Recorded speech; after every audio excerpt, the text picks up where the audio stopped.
লিটন দাসের সেঞ্চুরি নিয়ে কিছু বলতেই হয় আজকে। ট্যাম্পের বলগুলি সে খুবই দেখে শুনে খেলতেছিলেন, খুব বেশি স্পিন না থাকায় পাকিস্তান দলের লেগ স্পিনার আবরার আহমেদের বল করছিলেন স্ট্যাম্পে।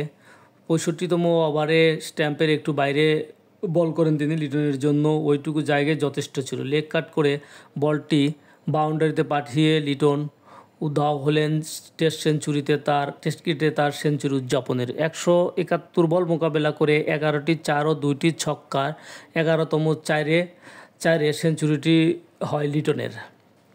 43তম টেস্টে এটি লিটনের চতুর্থ সেঞ্চুরি। পাকিস্তানের বিপক্ষে এটি দ্বিতীয় সেঞ্চুরি। পাকিস্তানের বিপক্ষে আগের সেঞ্চুরিটি বেশ কিছুদিন আগে, 3 বছর আগে 2021 সালে করেছিলেন।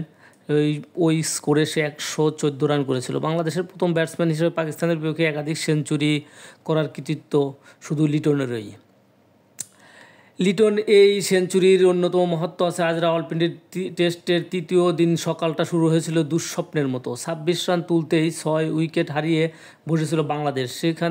সেখান থেকে মেহেদী হাসান মিরাজের সঙ্গে গড়া লিটনের 165তম অবিশ্বাস্য জুটি উদ্ধার করেছে বাংলাদেশকে। মিরাজ 78 রানে আউট হলেও লিটন চালিয়ে গেছে।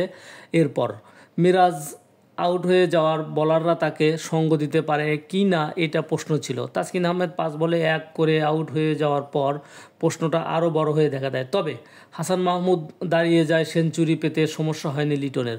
নবম উইকেটে ভালো একটা জুটিও হয়েছে হাসান ও লিটনের মধ্যে। লিটনের আগের 3টি টেস্ট সেঞ্চুরি হয়েছিল 2021-22 সালে। 8 টেস্টে 3টি সেঞ্চুরির সঙ্গে করেছিলেন 4টি 50-র মধ্যে আপনার দুটি ছিল আবার 86 ও 88 রানের। মাঝখানে 9 টেস্টে 5টি 50 করলেও তার একটিও সেঞ্চুরিতে রূপ দিতে পারেনি। শেষ পর্যন্ত যখন তা পারলেন, আগের 3 সেঞ্চুরির 2টির সঙ্গেই তার মিল খুঁজে পাওয়া যাচ্ছে। টেস্টে লিটনের 4 সেঞ্চুরির 3টিই হয়েছিল দলের বিপর্যয়ে উজ্জ্বলতম উদাহরণ হয়ে।